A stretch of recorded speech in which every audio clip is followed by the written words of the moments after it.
Good afternoon. Good afternoon. That's the spirit. Thank you very much for allowing me to be here, and on behalf of the Jarvis Christian University Board of Trustees, faculty, staff, and our wonderful student body, I greet you, and again, thank you for allowing me to say a few words about Jarvis Christian University. This year, we're celebrating 110 years of our existence in educating the head, the heart, and the hand of young people. That was the founding mission of Jarvis, and we continue that, but on a higher level. Jarvis is growing. This year, we moved from a college to a university. We'll be offering 2 graduate degree programs starting in January. So those of you who may have an interest in getting an MBA or getting a master's degree in criminal justice, you can come to Jarvis Christian University. We pride ourselves on being a university of the community. So we have coined a new term, so I want you to be mindful of this. We consider ourselves to be a communiversity because we want to be the university of the community. We provide opportunities for young folks as young as 5 years old during our summer program, our summer enrichment program, from 5 to 14 years old.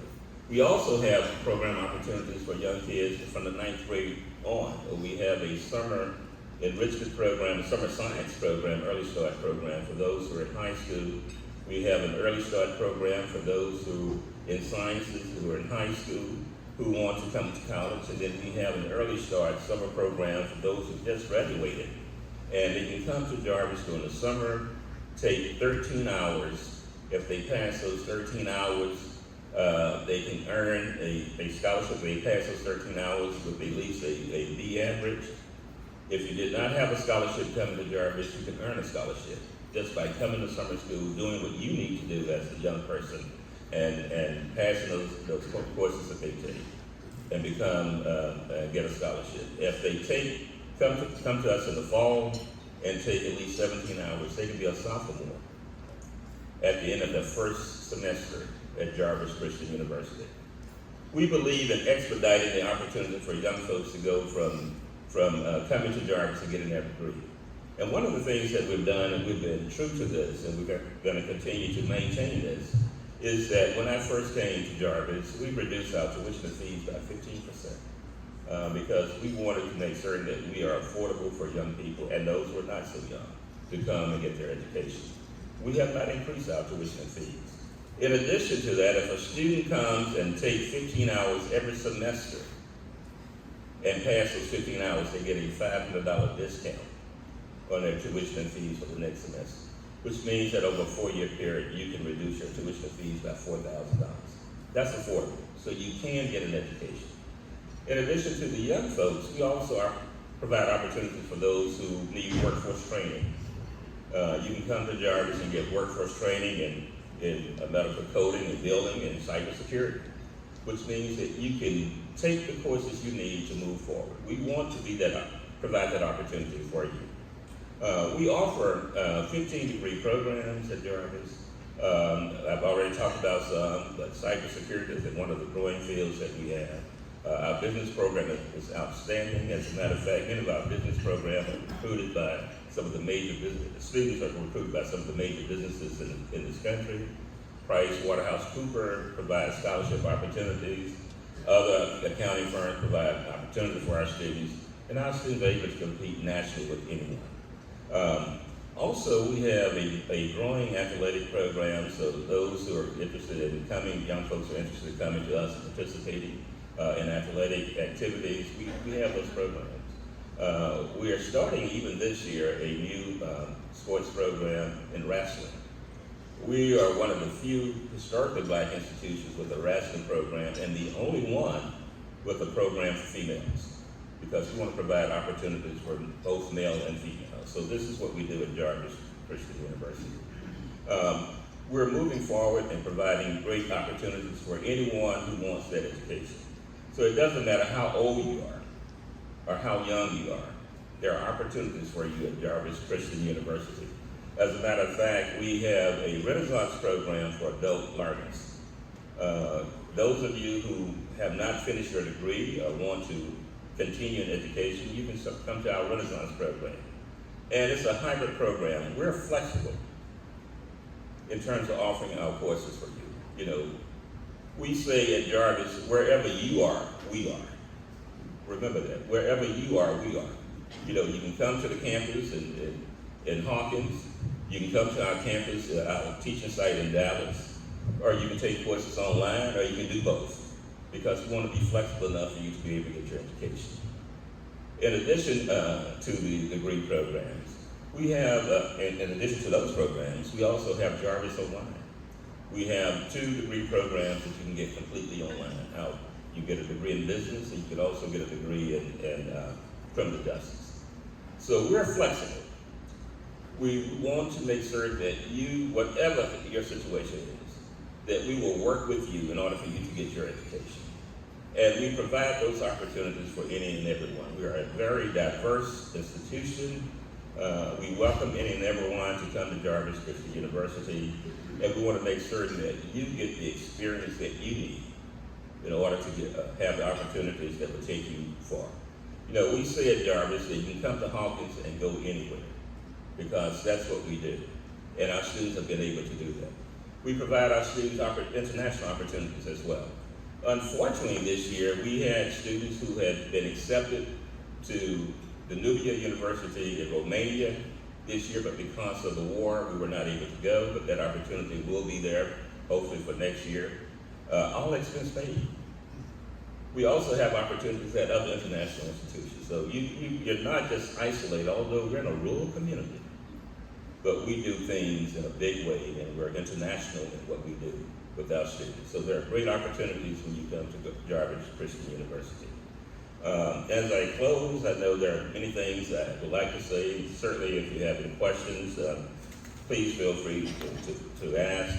But Jarvis is that school where the opportunity is open for you. And one of the things that we do, and I want to emphasize this, in addition to keeping tuition and fees low, we're one of the few institutions, as a matter of fact, the only institution that I know that offer a warranty to our students. You as an employer, if you hire one of our students and say to that student, say, look, yeah, we like you, you got great skills, but we want you to get retooled in this particular area because we're growing in that area. If we're offering those courses at Jarvis, that student can take up to 12 hours free to retool. You can't get that anywhere else. That's how much we believe in what we do, and that's how much we believe in the young people who come to Jarvis Christian University. So thank you for this opportunity to share a few words about Jarvis, and if you have any questions, I'm happy to address them. Thank you. Good afternoon, everybody. Good afternoon. Oh, that was pretty good, I guess. I'll settle. It's all right. Well, it's a privilege to be here today, and I'll do the same. I'll give you just a brief overview of TJC, just in case you don't know a little bit of our history and a little bit of how we're structured, and then I'll spend a little bit of time about talking about how we are connected to the Lindale area specifically, and then talk just briefly about what's next for TJC. So I'm honored to serve as the provost at TJC, and so a lot of what I talk about might have more of an instructional stint to it, because that's my view, but if you have questions about anything, please ask later. I'm happy to help. But just a quick overview, TJC is one of 50 community colleges in the state of Texas, and we love to state this little statistic here. Community colleges educate over half of individuals in higher education. That's in the nation, but in Texas as well. So we're very proud of that. So it is a great place to start. I was having some conversations earlier with some folks about we provide a really great foundation, and then when they transfer off, those who choose to transfer, they're doing really well. My colleague at the end of the table, Amir and I were talking about how the TJC students, once they get their core courses, if they transfer to UT Tyler, they are performing better than anyone else who transfers. So we're very proud of that, and they complete there. So we love that partnership as well. In the fall, we are projected to be close to 13,000 students. That's just a little bit away from where we were pre-COVID. I know our lives are pre and post-COVID, and that's how we think. But in fall of 19, we were over 13,000. So we should be pretty close to that this fall. So we're very proud that we are catching back up. We did well through COVID anyway, but I'll talk about that in just a second. Part of our enrollment is dual credit. Anybody know anyone in dual credit classes here in Lindale? your kids, your grandkids? I'm glad you raised your hand. Good, that was good. But TJC as a whole, we have about 2,400 of our students in dual credit. It usually is around 25% of our enrollment, which is a nice place for us to be. Some community colleges have well over 50% of their enrollment in dual credit. We like to keep it around that 25-30%. We offer about 120 degrees and certificates, so students can get 1-year certificates, they can get 2-year degrees, they can come to continuing studies and take a class or two. We like to say we have something for everybody. I know that sounds very Pollyanna, but we do. You can sort of enter at any point. Once you get a credential, you can come back and get your continuing ed credits with us as well. So we have a lot to offer. One thing about community colleges at the Texas Higher Education Coordinating Board, that is our agency at the state that is sort of our supervising agency. They have given us permission to offer bachelor's degrees. Our bachelor's degrees have to be applied, and by that I mean we are never going to offer a degree in English or math or government or business or something like that that our partners at our other institutions in the area offer. We would offer something that's really more in a workforce track. So the current bachelor's degrees that we have, I have a bachelor's in dental studies. So our students who start out in dental hygiene or dental assisting, they go up and they'll get that bachelor's degree. We also have one in healthcare administration, which is a great partnership program with our other institutions in the area. They go on to get their master's in healthcare administration. And we just got the initial approval for our third. Our third bachelor's degree will be in emergency management. I see law enforcement and various public service individuals in the room. That should start in fall of 23. So the coordinating board has given us approval. We're now waiting on our accrediting body to give us approval. So very excited about that, and we'll be working on 4 and 5 soon. We have various locations at TJC. You probably are familiar with the one here in Lindale, right? So it's a small footprint, but I'm going to talk about our future for that in just a bit. But we also have a location at TJC West, which houses our continuing studies. We have an energy center there, which is mostly applied technology type courses, and then a fairly large training center there. We also have Jacksonville and Rusk. Both of those locations have nursing. And we're looking at how do we want to expand our footprint in the area, and I'll share more about that in a minute. Two other things we're really proud of. We have 12 athletic teams, and we have among them 68 national championships. And we're very, very proud of that. We are most proud of the last 6, not just because I've been here in the last few years, but 4 of those were achieved during the height of COVID. So our teams, they showed up, they still played, so we're very proud of that. So if you get an opportunity, come out and participate in our sports activities. We have a lot going on at the campus. Also our TJC Foundation, this is how we fund scholarships, and I'm going to talk about the promise that we have here in Lindale next, but our foundation has over $100 million in assets. We just surpassed that during COVID. So under the leadership of Mitch Andrews, we are one of the top 2 foundations in the state, and very, very proud of that, but that's only because of your generosity and the generosity of our community. I've worked in other places. I've only been here a little less than 3 years, but I have never in my life lived in a place that was so generous and so caring about higher ed and our ISDs as well. So I'm honored to be here and honored that we get to take what you have invested in students and give that back to them in the way of scholarships. So a little bit specifically about Lindale. That's what we want to hear about, right? What are the students in Lindale doing, and what is TJC doing here? As you know, our biggest program probably in Lindale is our Vet Tech program, at least the biggest footprint, and that's very successful. They just got their initial accreditation, so we're proud of that. We also have the nursing program here, and then we do teach a few core classes. But we have plans to do more than that. I want to introduce somebody really quickly. If Dr. Richard Nichols will stand. This is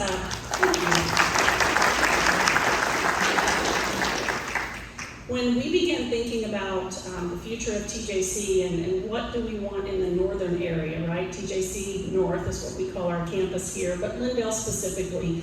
We knew that if we wanted to grow to the capacity we were dreaming about, we had to have somebody dedicated to help us do that. So Dr. Nichols was just hired just a few weeks ago, and he is now housed at our TJC North Campus. He is our dean. So we have a permanent leader here in the area, so we hope that lets you know about our commitment to this area and how we want to grow that. Dr. Nichols has a long background of leadership, but he also has a significant background in music. So he's a composer, a director, all those things, and I'll let him share all that, but I'm sure you'll see him in many capacities. So we're glad he's here. Gives you an idea of what we want to invest in Lindale. I want to celebrate a couple of things with you because these are your successes. We just get to share in them. I mentioned we have dual credit. So we also have dual credit at Lindale High School. You will be very proud to know that of the 29 different places we offer dual credit, whether that's an ISD, a private school, homeschool, all of that, of the 29, would you like to know who's the most successful? Lindale ISD.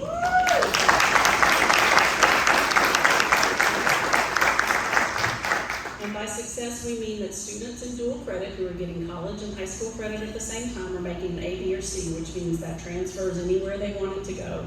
And when I say the success rate, it's 97% of your dual credit students are getting an A, B, or C.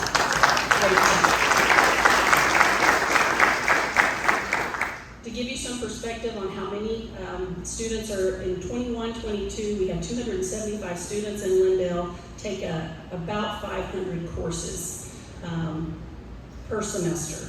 So they're taking about 2 classes each semester. They are also enrolled in courses that are in workforce pathways. So a lot of times we think of dual credit as just English, math, the basics, but they're also in those workforce pathways because we know not all students want to go on to transfer. They might want to enter the job market a lot earlier. So very proud of that. Another thing we want to celebrate with you is the TJC Promise. Who knows anything about the Promise? Oh my goodness, well, we'll have to do another session on that because I didn't see a lot of hands go in the air. But the TJC Promise essentially is a scholarship program between TJC and some of the communities in our area, and Lindale is one of those communities. And basically, a student enrolls in the Promise program as a freshman. They are in that program throughout high school. What we ask them to do is maintain a certain GPA, and they have to give community service hours. If they persist and they do all of that through their 12th grade year, they get to enter TJC with no cost to them. We are what we call a last-in program, though. A lot of colleges have tried, quote, free college. We don't like that word at TJC, but they've tried that, but it hasn't been successful because we felt like, students need some skin in the game, and so we have them commit to what they're going to do, and then we'll meet them there and we'll pay for college. And so in Lindale, I want to share how many of your students.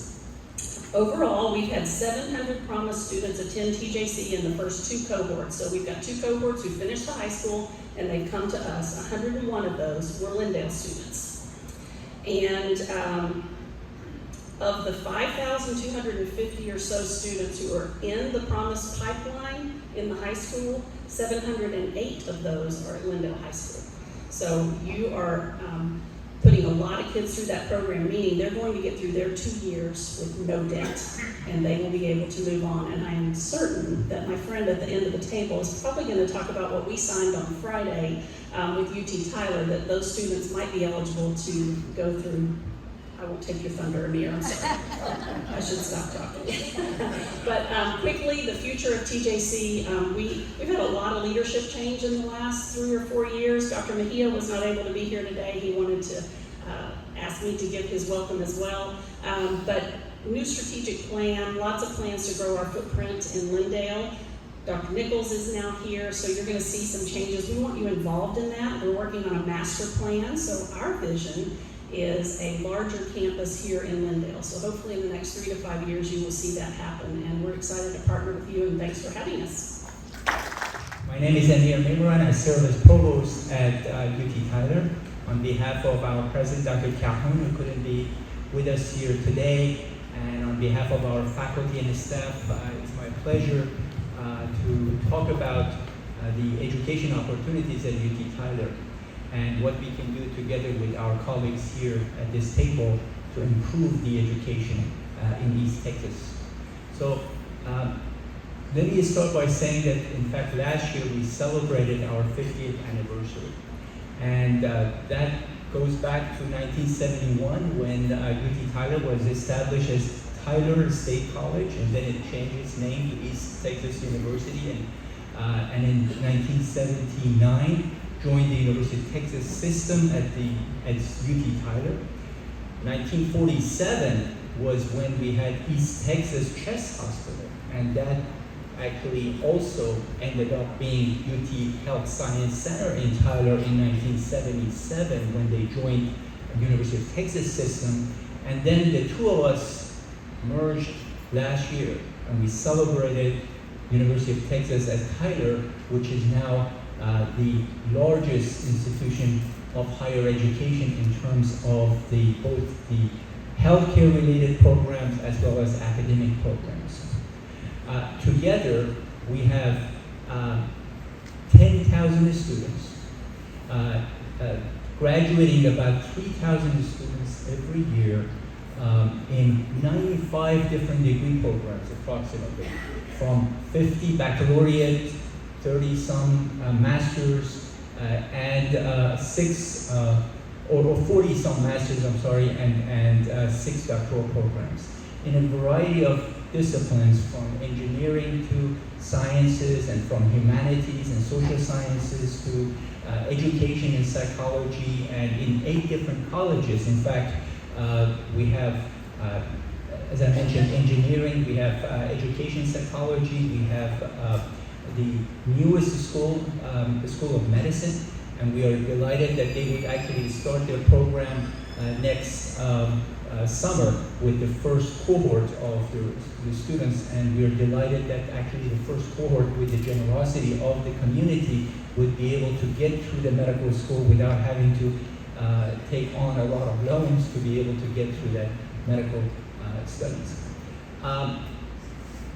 One of the other things that I would say, in addition to the fact that we merged together and now we have the potential for growing the education basis here in East Texas, is that the last couple of years we also were recognized by U.S. News and World Report by moving from a regional university to now a national university. And we really delighted to know that UT Tyler is viewed by U.S. News and World Report and national ranking as a national university. And that gives a lot of opportunity for us to grow our footprint and serve our region even better. We also, by Carnegie classification, we were ranked an R2 institution. What it means is a research institution with high research activity and with doctoral degree programs. These two recognitions are very important for us because it allows us to grow our research portfolio. It allows us to bring in additional students from outside, but then also serve the community by programs that we can offer. So this is what brings me to the main core of our discussion here, which is education in East Texas, and what I consider to be the solution for addressing the challenges that we face. And the solution is not each of us independently, but us together. To me, the solution is a partnership. David brought up a very good point. He said, if I remember the number, 80% of those who would complete, they would actually stay here. The challenge that we have in East Texas, if you look at the numbers from the Texas Higher Education Coordinating Board, is that out of about 15,000 graduates from high school in general in East Texas, less than 50% of them go to continue the post-secondary education. So again, it is a joint responsibility for us to make sure that that number goes up. Because why? Because education is the economic driver. The second issue that we have is that 60%, over 60% of those students from this region, from East Texas, that continue on to get their baccalaureate degrees, they do it outside this region. So the likelihood of them coming back to this region and serving the needs of this region is much less. So what we need to do together is make sure we have a higher number of students that are going to go to post-secondary education and decide what major they want to pursue. And we want to make sure that we serve the needs of the area. So for example, I want to say maybe 3 years ago, we had a conversation with the community and they said, how come UT Tyler doesn't have social work? In fact, there is another university that brings their faculty to the area to be able to provide the classes that they need for social work. So we said, yes, we definitely need to do that. We brought the social work. We do have speech pathology. That is another one that we feel that it is important. So we are looking at what are the areas that the community needs, and we try to serve those needs by bringing those programs in partnership with our colleagues. So for example, we are delighted to see that the 700 students from Lindale get the Promise Scholarship to go to TJC. And if you haven't heard already from my colleague, we had a partnership agreement last Friday that we actually agreed that every one of those students, if they meet the eligibility requirement, they should be able to continue that promise. This is a promise not from TJC or UT Tyler. This is a promise from this community that we want to invest in you. Why? Because we know that this is the best engine for social mobility. This is the best economic driver, and that's why this is a commitment from the community in the future of the community. So what we want to make sure is that at the end of the day, UT Tyler views itself as a partner, and we are looking at different ways of working together. So we have done several opportunities as, for example, co-locating. Our Longview University Center, we're actually invited Kilgore College, and we announced it again last week. We have Kilgore College offering the lower level courses, and we're offering the higher level courses for those and continue on the master's and doctorate degree. We have done similar things in Houston for our engineering center. We talked about providing a scholarship together. We're talking about how we would be able to join hands with our colleagues, with Jarvis, with Texas College, with Tyler Junior College, and with the local ISDs to be able to make sure that we serve this community. So with that in mind, once again, I want to thank you for the opportunity. And I was told that the last thing that I need to do is read the winning number. I promise I'll be short. We don't have a lot going on at Lindale ISD, so it's easy to cover that. But anyway, we are so blessed in this community with great university, great colleges, and have TJC right here in Lindale is something special. And of course, the Promise, what a blessing that is for our students to have that opportunity if they take advantage of it. And now the Promise to move on to UT Tyler, that is something very, very special that most communities don't have. And so we're certainly blessed, but we're extra blessed at Lindale ISD for our great support from the local businesses and our entire community. I mean, it's just amazing the amount of support we get. And before I forget, if you did not see the email from Shelby, if you want to send a short video that we'll show to our teachers on convocation the first day they come back, just send that to me. My cell number is in that email, and keep that about 20 to 30 seconds, and that's something special for our teachers to welcome them back and to congratulate them on the great success. And speaking of great success, I'm going to touch on some of that. We had a wonderful year last year, one of our most successful years. I just got the STARS performance back from last year, the state testing, and the Region 7 Service Center, which is located in Kilgore, covers about 100 schools, about 104 schools. He called me last year, after COVID a little bit, first time we took the test, after there was a lapse in testing, he called me and said, y'all did the best. And I don't mean by a little bit, y'all did the best by a large margin. Well, I'm looking at the scores. We did very well last year. Well, we did a lot better this year. It's unbelievable how well our kids perform. And I'll touch on that in just a little bit. So we're 90% across the board in every test on every student passing. And you say 90%, well, that's every kid, even kids with disabilities. That's every kid taking those tests. We're over 90% in every subject, reading, math, science, and social study.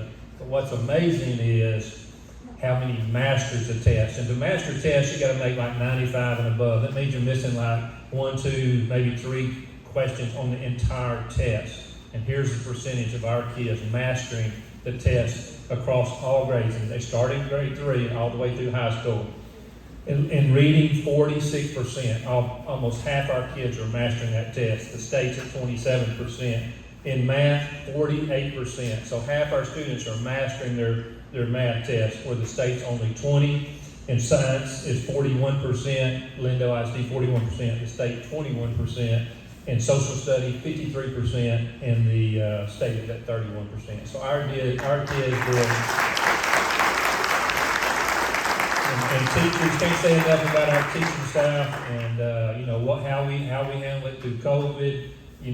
While they were out, teach them at home, coming back. We were one of the first schools to bring our kids back and demand they be in class, and they need to be in class. And so we had a great year. Of course, we've got a great athletic program. Football team was ranked in the top 10 last year. They're ranked 13th this year. Chapel Hill's ranked number 3 in our district. We've kicked their tail 3 years in a row, and we're looking forward to kicking their tail again. But they're a great team. We got several great teams. I think we have 4 teams ranked in the top 20 in our district. Looking forward to that. Got a great volleyball program there with a great season. All of our athletic programs are extremely good. Last year, our band won back-to-back, the second consecutive back-to-back state championships in UIL military marching. Our journalism won its second consecutive state championship in journalism, and that's their 12th in school history. We finished second state overall. We finished second. We won the year before the state championship. We were second last year in UI, and we need to celebrate that. And I'm trying to remind our people, don't be disappointed. That's second in the entire state UI academics, and we're a little spoiled in a sense. We want to win it every year. We've won 6. We won 3 out of the last 6, and 1 year they didn't have it because of COVID. So you just think about that success right there. We have experienced a lot of growth, and we're expecting a lot more. If you drive in any direction down any road, you're going to see a housing development popping up. I think we have over 1,000 houses under construction in Lindale ISD territory. So we're expecting huge growth. We did do some construction expansions. We expanded 2 campuses, ECC, which is pre-K and kindergarten. We did an 8 classroom expansion there. And College Street, for grades 1 through 3, we expanded 6 classrooms and a cafeteria expansion. So that was about a $7 million project. We paid cash for that. We also did a major AC project. It was about $1.7 million. We paid cash for that. So, Cole, we're out of money. And so when the legislature meets in January, we need a little bit of help on the funding. Again, economic growth in Lindale is amazing, and because of that, because of popularity of our community and our school district and the tremendous growth, not only in housing but businesses, we were able to cut the taxes again. And thank you, Cole, what the legislators did. They changed it what it used to be, because used to we didn't have that opportunity to cut the tax rate because they redid the format or the system. Now we're able to give back to the community because of that growth. We've going to cut it about 2.4 cents this year. We've cut it over 22 cents the last 4 years. Lindale has one of the lowest tax rates in the state, certainly in all of East Texas. The only ones who are lower in school taxes is the communities who can't pass a bond. That gives you an idea. And we passed several, but we're still lower than almost any community around us. So we're proud of that. A big thing on everybody's mind is security after the Uvalde incident. There's a lot of extra requirements from the state on this. We were already doing most of them, so we're proud of that. The one thing that's come out of it, and our school board says we need to have an armed officer at every campus, and we've done that. We've hired those officers, so next year we'll have a police car out front and an armed officer on every single campus, and that'll make all our make all our parents feel better, and also our staff. They worry about that kind of thing. So, and then we're doing all kind of extra security measures to make sure we have the safest campuses in Texas. Overall, extremely proud of our school district. I don't know if you can tell, but I'm extremely proud of our school district. I can't brag on our staff enough. So if you get an opportunity to see me that short video, thank them for what they did in the past and wish them a great school year. And I'll take some questions at the end like everybody else. Thank y'all.